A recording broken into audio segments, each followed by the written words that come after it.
Assalamualaikum warahmatullahi wabarakatuh. Perkenalkan, nama saya Syafitri Susmita Agustin dengan NIM 2503010120. Baiklah, di sini saya akan membuat video untuk menjawab pertanyaan UAS dari mata kuliah Pengantar Pendidikan, dosen pengampu Robi Patria. Baiklah, saya akan menjawab pertanyaan pertama, yaitu pendidikan sering dipahami sebagai proses transfer ilmu pengetahuan. Analisislah secara kritis pandangan tersebut dengan membandingkannya dengan konsep pendidikan sebagai proses pembentukan manusia seutuhnya. Dalam jawaban Anda, jelaskan implikasi kedua pandangan tersebut terhadap praktik pendidikan di sekolah. Jawabannya adalah pandangan pendidikan sebagai proses transfer ilmu pengetahuan berakar pada teori behaviorisme dan kognitif, di mana guru berperan sebagai sumber pengetahuan yang otoritatif dan siswa sebagai penerima pasif. Fokusnya pada penyerahan pengetahuan faktual, konseptual, dan keterampilan yang terstruktur melalui metode ceramah yang dominan. Penilaian biasanya berbasis pada kemampuan hafalan dan pemahaman konsep akademik saja. Namun, pandangan ini kritis karena mengurangi pendidikan menjadi transaksi satu arah. Sebaliknya, konsep pendidikan sebagai proses pembentukan manusia seutuhnya didasarkan pada humanisme dan pendidikan progresif. Pandangan ini melihat pendidikan sebagai upaya mengembangkan potensi siswa secara menyeluruh, kognitif, efektif, psikomotor, sosial, dan spiritual. Metode pengajarannya berpusat pada siswa seperti diskusi, proyek, dan penelitian yang terhubung dengan kehidupan nyata. Penilaiannya terpadu mencakup notasi akademik, sikap keterampilan sosial, dan kreativitas. Contohnya yaitu implikasi pada praktik sekolah. Pandangan transfer ilmu menghasilkan sekolah tradisional yang hanya mementingkan prestasi akademik dengan siswa yang pasif dan guru sebagai pusat perhatian.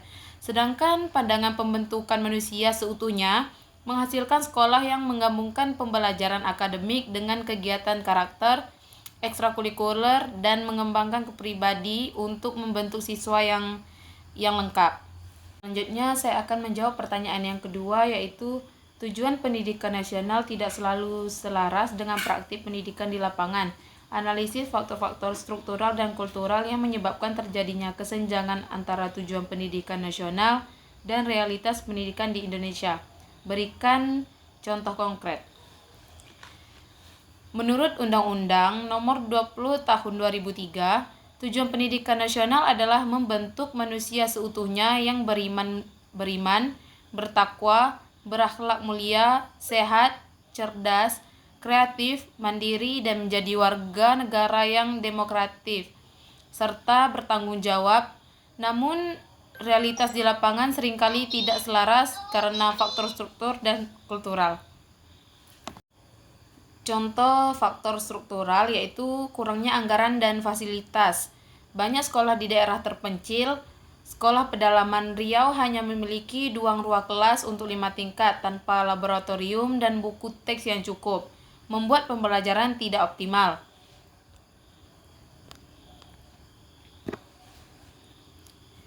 Dan faktor kultural yaitu pandangan masyarakat yang sempit. Banyak orang hanya melihat pendidikan sebagai jalan menuju pekerjaan yang menguntungkan secara ekonomi, bukan sebagai pembentukan kepribadian. Selanjutnya, saya akan menjawab soal nomor 3, yaitu pendidikan merupakan bagian dari sistem sosial. Analisis hubungan antara pendidikan dan perubahan sosial, khususnya bagaimana pendidikan dapat berperan sebagai agen perubahan sosial dan alat produksi sosial. Gunakan contoh dalam konteks masyarakat Indonesia. Dalam contoh konteks masyarakat Indonesia yaitu agen perubahan sosial, mengubah pandangan sosial, contohnya seperti pendidikan demokrasi, pasca reformasi mengubah tantangan politik, program gender meningkatkan peran perempuan di kepemimpinan. Yang kedua, reproduksi sosial, menjaga kesenjangan, contohnya seperti sekolah elit hanya untuk kalangan kaya, lulusannya mendapatkan posisi tinggi. Sekolah umum sulit berikan kesempatan sama. Oke, baiklah, saya akan menjawab pertanyaan dari nomor 4, yaitu menurut para ahli, lingkungan pendidikan terdiri dari keluarga, sekolah, dan masyarakat. Analisis peran masing-masing lingkungan pendidikan tersebut dalam membentuk karakter peserta didik, serta jelaskan apa yang terjadi apabila salah satu lingkungan tidak berfungsi secara optimal. Peran masing-masing lingkungan pendidik tersebut yaitu dari keluarga, lingkungan pertama yang membentuk nilai, sikap, dan kebiasaan siswa. Orang tua menjadi contoh pertama, memberikan dukungan emosional dan landasan moral yang menjadi dasar karakter. Yang kedua, di sekolah, tempat pembelajaran akademik dan pembentukan hubungan sosial. Guru mengajarkan nilai-nilai yang diterima masyarakat, sedangkan teman sebaya membantu mengembangkan kemampuan berinteraksi dan bekerja sama. Di masyarakat, yaitu tempat penerapan nilai dan keterampilan yang dipelajari keluarga dan sekolah. Masyarakat memberikan konteks kehidupan nyata, sehingga siswa memahami bagaimana nilai-nilai tersebut diterapkan dalam keseharian. Jika salah satu tidak optimal, keluarga tidak berfungsi, siswa sulit mendapatkan dukungan emosional, sulit mengelola perasaan, dan mungkin memiliki nilai yang tidak konsisten. Yang kedua, di sekolah. Jika sekolah tidak berfungsi, pembelajaran akademik terganggu, siswa kurang mendapatkan bimbingan moral, dan kemampuan sosial tidak berkembang. Yang ketiga, di masyarakat.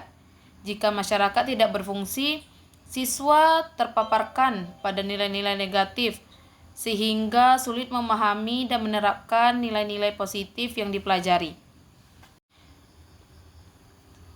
Soal yang terakhir yaitu kurikulum seringkali mengalami perubahan seiring pergantian kebijakan pemerintah. Analisis dampak perubahan kurikulum yang terlalu sering terhadap guru, peserta didik, dan mutu pendidikan secara umum. Perubahan kurikulum yang terlalu sering menjadi masalah besar dalam pendidikan Indonesia. Yang pertama, terhadap guru. Guru kesulitan menyesuaikan diri dengan kurikulum baru yang terus berubah, terutama karena seringkali kurang diberikan pelatihan yang memadu dan waktu untuk mempersiapkan materi. Hal ini menimbulkan stres, kejenuhan, dan bahkan ketidakpercayaan diri dalam mengajar. Yang kedua, terhadap peserta didik. Siswa kesulitan mengikuti alur pembelajaran yang terus bergeser, sehingga pemahaman materi menjadi tidak mendalam. Mereka juga merasakan kebingungan tentang tujuan pembelajaran yang berdampak pada motivasi dan prestasi akademik. Dan yang terakhir, terhadap mutu pendidikan secara umum. Tidak ada konsistensi dalam proses pembelajaran karena guru dan siswa terus fokus pada penyesuaian kurikulum, bukan pada pemahaman mendalam. Akhirnya, hal ini menyebabkan penurunan kualitas pembelajaran secara keseluruhan, tidak tercapainya tujuan pendidikan yang diharapkan. Baiklah, itu saja jawaban yang bisa saya sampaikan. Saya tutup. Assalamualaikum warahmatullahi wabarakatuh.